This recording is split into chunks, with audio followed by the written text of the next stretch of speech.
Medical terms മെഡിസിയുടെ പുതിയൊരു വീഡിയോയിലേക്ക് എല്ലാവർക്കും സ്വാഗതം. ഇന്ന് നമ്മൾ മസ്കുലോ സ്കെലറ്റൽ സിസ്റ്റത്തിൽ തന്നെ ബോൺസിൻ്റെ ഫോർമേഷൻ, അതുപോലെ ബോൺസിൻ്റെ സ്ട്രക്ചർ ഒക്കെയാണ് ഈ വീഡിയോയിൽ ഡിസ്കസ് ചെയ്യുന്നത്. നമുക്കറിയാം, ബോൺസ് എന്ന് പറയുന്നത് ഒരു തരം കണക്റ്റീവ് ടിഷ്യൂസാണ്. ആ ഒരു കണക്റ്റീവ് ടിഷ്യൂവിനെ, ബോൺസിൻ്റെ കണക്റ്റീവ് ടിഷ്യൂവിനെ വിളിക്കുന്ന പേരാണ് ഓഷിയസ് ടിഷ്യൂ എന്ന് പറയും. OSSEOUS. ഓഷിയസ് എന്ന് പറഞ്ഞാൽ തന്നെ ബോണി എന്നർത്ഥം, റിലേറ്റഡ് ടു ബോൺ, ബോണിനെ സംബന്ധിക്കുന്നത്, അല്ലെ ബോണിൻ്റേത് എന്ന് പറയാം. അപ്പോൾ ഈ ഒരു ഓഷിയസ് ടിഷ്യൂ എന്ന് പറയുന്ന ഒരു കണക്റ്റീവ് ടിഷ്യൂ കൊണ്ടാണ് ബോൺ ഉണ്ടാക്കിയിരിക്കുന്നത്. ഇനി ഈ ബോണിൻ്റെ ഫോർമേഷൻ എങ്ങനെയാണെന്ന് നമുക്ക് നോക്കാം. ഇപ്പോൾ ഒരു ഡെവലപ്പിംഗ് എംബ്രിയോ അല്ലെങ്കിൽ ഒരു ഫീറ്റസ് യൂട്രസിനകത്ത്, അമ്മയുടെ യൂട്രസിനകത്ത് ഒരു എംബ്രിയോ ഡെവലപ്പ് ചെയ്യുന്ന സമയത്ത് ആണ് ബോൺസ് ഫോം ചെയ്ത് തുടങ്ങുക. ശരിക്കും പറഞ്ഞാൽ അത് ആരംഭിക്കുന്നത് ഒരു 8th വീക്ക് ഓഫ് പ്രഗ്നൻസി, അല്ലെങ്കിൽ നമുക്ക് ഏകദേശം ഒരു 2nd മന്ത് എന്ന് പറയാം. അപ്പോൾ ഈ എംബ്രിയോ അല്ലെങ്കിൽ ആ ഒരു ഫീറ്റസിൻ്റെ ഈ ബോഡിയിലുള്ള ബോൺസ് ഫോം ചെയ്യുന്നത് എങ്ങനെയാണെന്ന് വെച്ചാൽ, മിക്ക ബോണുകളും, ഒരു ഭൂരിഭാഗം ബോണുകളും കാർട്ടിലേജ് ആയിട്ടാണ്. കാർട്ടിലേജ് എന്ന് പറഞ്ഞാൽ അതൊരു മറ്റൊരു കണക്റ്റീവ് ടിഷ്യൂ ആണ്. കാർട്ടിലേജിൻ്റെ രൂപത്തിലാണ് ആദ്യം എംബ്രിയോയുടെ അല്ലെങ്കിൽ ഈ ഫീറ്റസിൻ്റെ ബോഡിയിൽ ഉണ്ടാവുക. പിന്നീട് ഞാൻ ഈ പറഞ്ഞ പോലെ ഒരു 2nd മന്ത് ഓൺവേർഡ്സ് ഈ ഓരോ കാർട്ടിലേജും പതുക്കെ പതുക്കെ ബോണായി മാറുകയാണ് ചെയ്യുക. അല്ലാതെ ബോൺ ആസ് സച്ച് അങ്ങനെ ഫോം ചെയ്യുകയല്ല നടക്കുന്നത്. എപ്പോഴും എംബ്രിയോയുടെ ബോഡിയിലുള്ള ബോൺ എന്നുള്ളത് പകരം കാർട്ടിലേജ് ആയിട്ടാണ് ബോൺ ഉണ്ടായിരിക്കുക.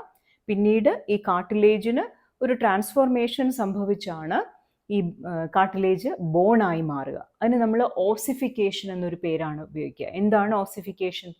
ഒരു transformation of cartilaginous tissue into bone.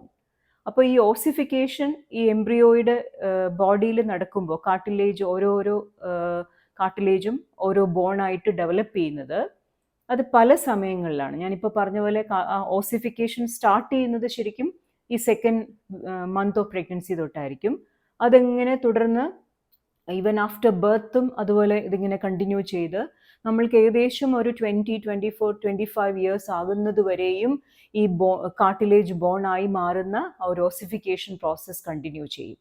അപ്പോൾ ഒരു 25 ഇയേഴ്സോടെയാണ് ശരിക്കും ബോണുകളെല്ലാം കംപ്ലീറ്റ് ആയിട്ട് ആ ഒരു ബോണായിട്ടുള്ള ഒരു രൂപത്തിലേക്ക് മാറുന്നത്.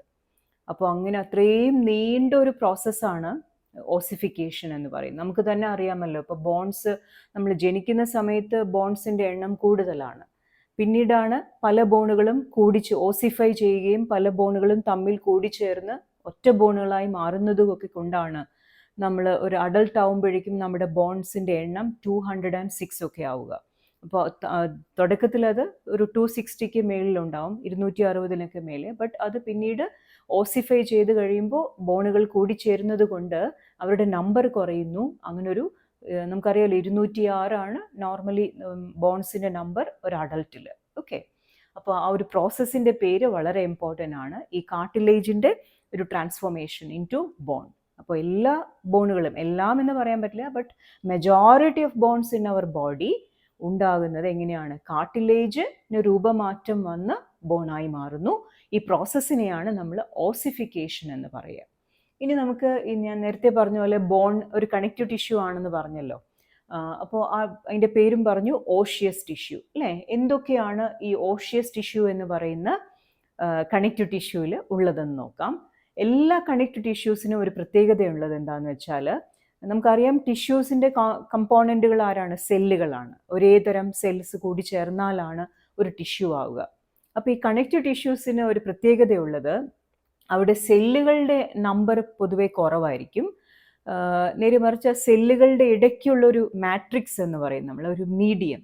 ആ സെല്ലുകൾ ഇരിക്കുന്നത് ഒരു എന്താ പറയുക, ഒരു നോൺ ലിവിങ് ആയിട്ടുള്ള ഒരു മാറ്ററിലായിരിക്കും. ആ മാറ്ററാണ് കൂടുതലുണ്ടാവുക, സെല്ലുകൾ വളരെ കുറച്ചേ ഉണ്ടാവുള്ളൂ.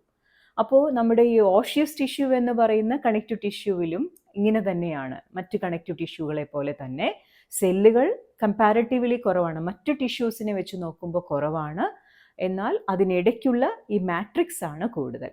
ഇനി എന്താണ് ആ മാട്രിക്സ് എന്ന് നമുക്ക് നോക്കാം. കൊളാജൻ ഫൈബേഴ്സ് എന്ന് പറയും. ബോണുകളുടെ ആ ഒരു ഇന്റർസെല്ലുലാർ ആയിട്ടുള്ള മെറ്റീരിയൽ ഉണ്ടാക്കിയിരിക്കുന്നത് കൊളാജൻ എന്ന് പറഞ്ഞാൽ ഒരു കണക്റ്റീവ് ടിഷ്യൂ പ്രോട്ടീനാണ്. മിക്ക കണക്റ്റീവ് ടിഷ്യൂവിൽ നമുക്ക് ഈ കൊളാജനെ കാണാൻ പറ്റും. കൊളാജൻ ഫൈബറുകൾ, നാരുകൾ എന്ന് പറയും, ഒരു പ്രോട്ടീനുമാണത്. സോ നാരുകളുടെ രൂപത്തിലാണ്. അപ്പോൾ ഈ കൊളാജൻ ഫൈബറുകളാണ് ശരിക്കും ഓഷ്യസ് ടിഷ്യൂവിൻ്റെ ഒരു ബേസിക് മീഡിയം. എന്നിട്ട് അതിനകത്ത് അവിടെയായിട്ട് നമ്മൾക്ക് ബോൺ സെല്ലുകളെ എന്തായിരിക്കും വിളിക്കുക? നമുക്കറിയാലോ, ബോണിൻ്റെ ഒരു റൂട്ടാണ് ഓസ്റ്റിയോ എന്ന് പറയും. ഓസ്റ്റിയോയും പിന്നെ സെല്ലിനെ റെപ്രസെൻറ്റ് ചെയ്യാനായിട്ട് സൈറ്റ്, അല്ലേ? എല്ലാ സെല്ലുകളുടെയും പേര് അവസാനിക്കുന്നത് CYTE എന്ന് പറയുന്ന സഫിക്സിലാണ്. സോ ഓസ്റ്റിയോസൈറ്റ്സ് എന്ന് പറയുന്ന ബോൺ സെൽസും ഈ കൊളാജൻ ഫൈബേഴ്സിൽ ഉണ്ടാവും. അപ്പോൾ ഇതാണ് ബേസിക്കലി ഒരു ഓഷ്യസ് ടിഷ്യൂ എന്ന് പറയുന്ന ബോണി ടിഷ്യൂവിൻ്റെ പ്രധാന കമ്പോണൻറ്റ്സ് എന്ന് പറയുക. സെല്ലുകളുണ്ട്, സെല്ലുകൾ ചേർന്നാലേ ഒരു ടിഷ്യൂ ആവുള്ളൂ. സോ എന്നാലും സെൽസിൻ്റെ നമ്പർ കുറച്ചേ ഉള്ളൂ. ആ സെല്ലുകളുടെ ഇടയ്ക്കുള്ള ഒരു മാട്രിക്സ് ആണ് കൂടുതൽ ഉണ്ടാവുക.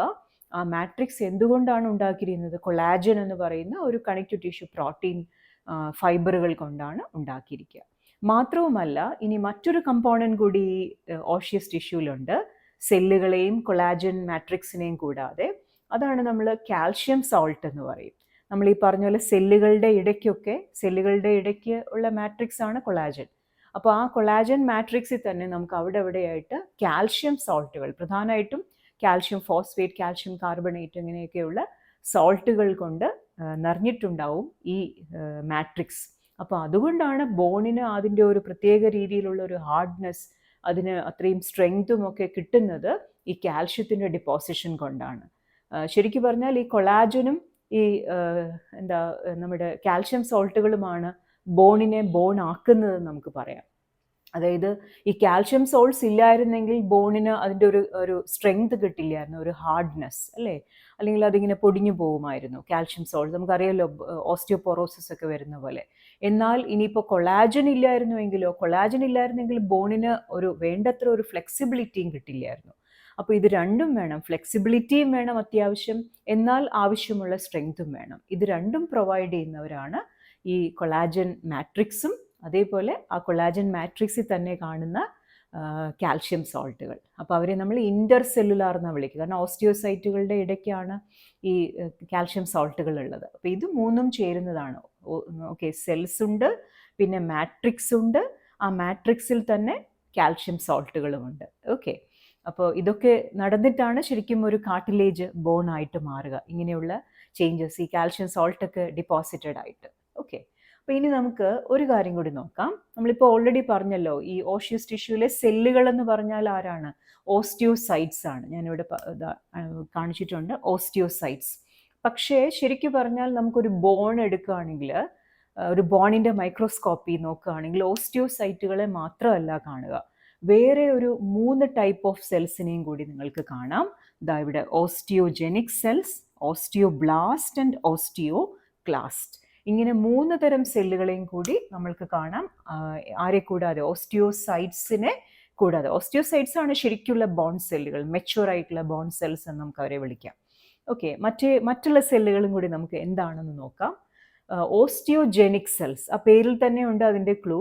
അതായത് ഈ ഓസ്റ്റിയോ ബ്ലാസ്റ്റുകൾ എന്ന് പറയുന്ന ഇമ്മെച്യൂർ ബോൺ സെല്ലുകൾ, നമ്മളിപ്പോൾ ആദ്യം നമുക്ക് ഓസ്റ്റിയോബ്ലാസ്റ്റ് പറയാം, അല്ലേ? എന്നിട്ട് നമുക്ക് ഓസ്റ്റിയോജെനിക് സെൽസിലേക്ക് വരാം. ഓസ്റ്റിയോബ്ലാസ്റ്റ് എന്ന് പറയുന്നത് എപ്പോഴും എന്താണ്?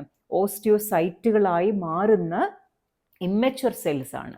നമുക്കറിയാമല്ലോ, ഈ ബ്ലാസ്റ്റ് എന്നുള്ള ഒരു സഫിക്സ് വരുന്നത് തന്നെ ഇമ്മെച്യൂർ സെല്ലിൻ്റെ ഇതിലാണ്. നമുക്കറിയാം, ഇപ്പോൾ എർത്രോസൈറ്റ്സ് എന്ന് പറഞ്ഞാൽ മെച്യൂർ ആയിട്ടുള്ള RBC ആണ്, എന്നാൽ എർത്രോബ്ലാസ്റ്റ് എന്ന് പറഞ്ഞാൽ ഇമ്മെച്യൂർ RBC. എർത്രോബ്ലാസ്റ്റുകളാണ് എർത്രോസൈറ്റ് ആയിട്ട് മാറുക. അതേപോലെ തന്നെ ഓസ്റ്റിയോബ്ലാസ്റ്റ് എന്ന് പറയുന്ന ഒരു ഇമ്മെച്യൂർ ബോൺ സെല്ലാണ് പിന്നീട് മെച്യൂർ ആയിട്ടുള്ള ഓസ്റ്റിയോസൈറ്റ് ആയിട്ട് മാറുക. ഓക്കെ, മാത്രമല്ല ഈ ഓസ്റ്റിയോബ്ലാസ്റ്റുകൾ ഓസ്റ്റിയോസൈറ്റ് ആയിട്ട് മാറുന്നതിൻ്റെ ഒപ്പം അവർ ഈ കൊളാജൻ ഫൈബേഴ്സ് ഒക്കെ ഡിപ്പോസിറ്റ് ചെയ്യുകയും ചെയ്യും. ആ ബോൺ സെൽ ഓസ്റ്റിയോസൈറ്റിനെ മാത്രമല്ല ഓസ്റ്റിയോബ്ലാസ്റ്റുകൾ ഫോം ചെയ്യുക, കൊളാജൻ മാട്രിക്സും ഒക്കെ ഡിപ്പോസിറ്റ് ചെയ്യുന്നത് ഈ ഓസ്റ്റിയോബ്ലാസ്റ്റുകളാണ്. ഇനി ഈ ഓസ്റ്റിയോബ്ലാസ്റ്റുകൾ ഉണ്ടാകുന്നത് എവിടെ നിന്നാണെന്ന് ചോദിച്ചാൽ അതാണ് ഓസ്റ്റിയോജെനിക് സെൽസ്. ഓസ്റ്റിയോബ്ലാസ്റ്റുകൾ ഉണ്ടാക്കുന്ന ഇമ്മെച്യൂർ അല്ലെങ്കിൽ അതിൻ്റെ പ്രിക്കേഴ്സർ സെല്ലുകളെയാണ് ഓസ്റ്റിയോജെനിക് സെൽസ് എന്ന് നമ്മൾ പറയും. ഏറ്റവും ഇമ്മെച്യൂർ ആയിട്ടുള്ള പ്രിമാച്യൂർ ആയിട്ടുള്ള സെല്ലുകൾ ഓസ്റ്റിയോജെനിക് സെൽസ്. ആ ഓസ്റ്റിയോജെനിക് സെൽസ് എന്ത് ചെയ്യുന്നു? ഓസ്റ്റിയോബ്ലാസ്റ്റുകൾക്ക് രൂപം കൊടുക്കുന്നു. ഓസ്റ്റിയോബ്ലാസ്റ്റുകൾ എന്താ ചെയ്യുക, ഒന്ന് അത് അവർ ഓസ്റ്റിയോസൈറ്റ് എന്ന് പറയുന്ന മെച്വർ സെല്ലുകളായി മാറുന്നു. അതിൻ്റെ ഒപ്പം തന്നെ അവർ കൊളാജൻ മാട്രിക്സ് ഒക്കെ ഉണ്ടാക്കുകയും ചെയ്യുന്നു. ഈ ഓസ്റ്റിയോസൈറ്റിന് ഇടയ്ക്കുള്ള മാട്രിക്സ് ഉണ്ടാക്കുന്നതും ആരാണ്? ഓസ്റ്റിയോബ്ലാസ്റ്റ് ആണ്. അപ്പോൾ ഇവരെ 3 പേരെയും പറ്റി മനസ്സിലായി എന്ന് കരുതുന്നു. ഓസ്റ്റിയോജെനിക് സെൽസ് എന്ത് ചെയ്യുന്നു? They are the cells which produce osteoblast. Osteoblast എന്താണ്? ഇമ്മേച്വർ ബോൺ സെൽസ് ആണ് അല്ലേ? അവരാണ് പിന്നീട് ഓസ്റ്റിയോസൈറ്റുകളായിട്ട് മാറുക. ഓക്കെ, ഇനി നമുക്ക് ഓസ്റ്റിയോക്ലാസ്റ്റും കൂടി പഠിക്കാം. ഒരു ചെറിയ വ്യത്യാസമേ ഉള്ളൂ. കണ്ടോ, ബ്ലാസ്റ്റ് എന്ന് പറയുമ്പോൾ BLAST ആണ്. ഇവരുടെ സ്പെല്ലിംഗ് ഓസ്റ്റിയോക്ലാസ്റ്റ് CLAST ആണ്. ഓസ്റ്റിയോക്ലാസ്റ്റ് എന്ന് പറയുന്നത് പ്രത്യേകതരം സെല്ലുകളാണ്. അതായത് അവർ ശരിക്കും ഈ ബോണിലേക്ക് വന്ന് അവിടെ താമസമാക്കുന്നവരാണ്. നമുക്കറിയാമല്ലോ, ഇപ്പം നമ്മുടെ ബ്ലഡിലൊക്കെ തന്നെയുണ്ട് ഫാഗോസൈറ്റിക് സെൽസ്, നമ്മുടെ മാക്രോഫേജുകൾ എന്നൊക്കെ പറയും അല്ലേ. ഫാഗോസൈറ്റിക് സെൽസ് മോണോസൈറ്റുകൾ തന്നെയാണ് അവർ. Monocytes are also called macrophages because അവരിങ്ങനെ ഫാഗോസൈറ്റോസിസ് ചെയ്ത് ബാക്ടീരിയകളെയും അല്ലെങ്കിൽ നമ്മുടെ ശരീരത്തിലെ തന്നെ ഓൾഡർ സെൽസിനെയൊക്കെ നശിപ്പിക്കുന്നു. അപ്പോൾ അങ്ങനത്തെ ബോണിൽ വന്ന് താമസമാക്കിയിരിക്കുന്ന ഫാഗോസൈറ്റുകളാണ് ശരിക്കും ഓസ്റ്റിയോക്ലാസ്റ്റ്. അപ്പോൾ എന്തിനാണ് ഇങ്ങനെ ബോണിൽ ഇങ്ങനത്തെ സെല്ലുകൾ എന്ന് ചോദിച്ചാൽ, ബോണിൽ തന്നെ പലപ്പോഴും നമുക്കറിയാം നമ്മുടെ ബോണിന് പലപ്പോഴും റിപ്പയേഴ്സ് ഒക്കെ ആവശ്യം വരും. ഇപ്പോൾ ഒരു ഫ്രാക്ചർ ഉണ്ടായാൽ തന്നെ, ഒരു ഫ്രാക്ചർ എന്ന് പറഞ്ഞാൽ എന്താണ്? ഒരു ബോൺ ഒടിയുന്നു. ഒരു ഫ്രാക്ചർ ഉണ്ടായാൽ അവിടെ കുറേ ഡെഡ് ടിഷ്യൂസ് വന്നു എന്ന് വരാം. ആ ഡെഡ് ടിഷ്യൂസിനെ നീക്കം ചെയ്താലാണ് പുതിയ നല്ല ബോൺ ടിഷ്യൂ ഈ ഓസ്റ്റിയോബ്ലാസ്റ്റുകൾക്കൊക്കെ ഡിപ്പോസിറ്റ് ചെയ്യാൻ പറ്റുക. അപ്പോൾ അതിന് വേണ്ടിയിട്ടുള്ള ഒരു തയ്യാറെടുപ്പ്, അതായത് ഈ ഡെഡ് ടിഷ്യൂസിനെയൊക്കെ ഈ ഓസ്റ്റിയോക്ലാസ്റ്റുകൾ എന്ത് ചെയ്യും? അതിനെല്ലാം സ്വാളോ ചെയ്ത് അവിടെ നിന്ന് നീക്കം ചെയ്യും. ആ ബോണിന് വേണ്ടത്ര അതെല്ലാം ഒന്ന് ക്ലെൻസ് ചെയ്ത് ഓസ്റ്റിയോബ്ലാസ്റ്റുകൾക്ക് ന്യൂ ബോൺ ഡിപ്പോസിറ്റ് ചെയ്യാനുള്ള ഒരു സാഹചര്യം ഒരുക്കി കൊടുക്കുന്നു. മാത്രമല്ല ഇവർക്ക് വേറൊരു ഫംഗ്ഷൻ കൂടിയുണ്ട് ഈ ഓസ്റ്റിയോക്ലാസ്റ്റിന്. ഈ ബോൺ ഓവർലി തിക്കാകാതിരിക്കാനും.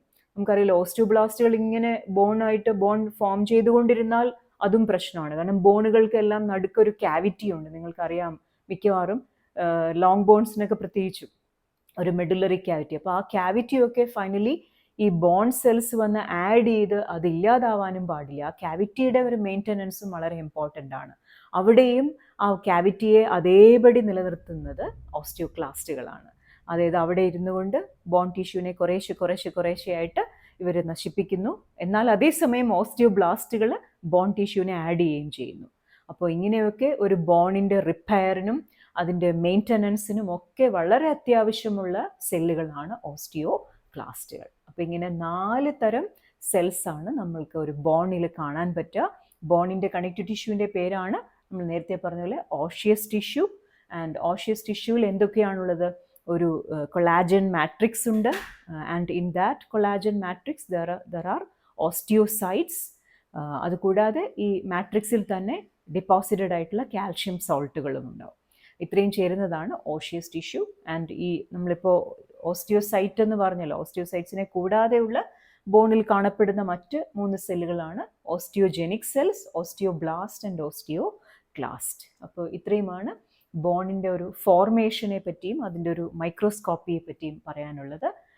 ഇത് ശരിക്കും നമുക്കിനി ഒരു പാർട്ട് കൂടിയുണ്ട്, ബോണിൻ്റെ ക്ലാസിഫിക്കേഷനും ബോൺസിൻ്റെ ഒരു ഷേപ്പ് വൈസ് ഉള്ള ക്ലാസിഫിക്കേഷനും. പിന്നെ നമുക്ക് ഞാൻ ഈ പിക്ചറിൽ കാണിച്ചിട്ടുള്ള പോലെയുള്ള ഒരു ബോൺ, പ്രത്യേകിച്ച് ലോങ് ബോണിൻ്റെ ഒരു സ്ട്രക്ചറും. അപ്പോൾ അതും കൂടി നമുക്ക് ഈ ഒരു ടോപ്പിക്കിൽ വരുന്നതാണ്. അത് നമുക്കൊരു സെക്കൻഡ് പാർട്ടായിട്ട് ഇനി കണ്ടിന്യൂ ചെയ്യാം. അപ്പോൾ ആ ഒരു വീഡിയോയും നിങ്ങൾ കാണണം. അപ്പോൾ ഇത് ജസ്റ്റ് ഒരു ഇൻട്രൊഡക്ഷൻ ആണ്, ബോൺ എങ്ങനെയാണ് ഫോം ചെയ്യുന്നത് and what are the components of the osseous tissue, ossification, ഇതൊക്കെ നമുക്കിനി അടുത്തൊരു ക്ലാസ്സിൽ ഇതിനെപ്പറ്റി ഡിസ്കസ് ചെയ്യാം. പാർട്ട് 2-ൽ അതായത് ബോൺസിൻ്റെ ക്ലാസിഫിക്കേഷനും ഒരു ലോങ് ബോണിൻ്റെ സ്ട്രക്ചറും. അതാണ് നമ്മളിനി അടുത്ത പാർട്ട് 2-ൽ ഡിസ്കസ് ചെയ്യുന്നത്. സോ ആ ഒരു വീഡിയോയിൽ നമുക്കിനി കാണാം. അതുപോലെ നിങ്ങൾ ഈ ഓരോ വീഡിയോയും എല്ലാം കാണുകയും അതുപോലെ പഠിക്കുകയും വേണം. ഞാൻ നോട്ട്സ് കൂടി എല്ലാ വീഡിയോസിനും ആഡ് ചെയ്യാം. അപ്പോൾ അടുത്തൊരു പാർട്ട് 2 വീഡിയോയിൽ നമുക്ക് ബാക്കി കാര്യങ്ങൾ ഡിസ്കസ് ചെയ്യാം. Thank you.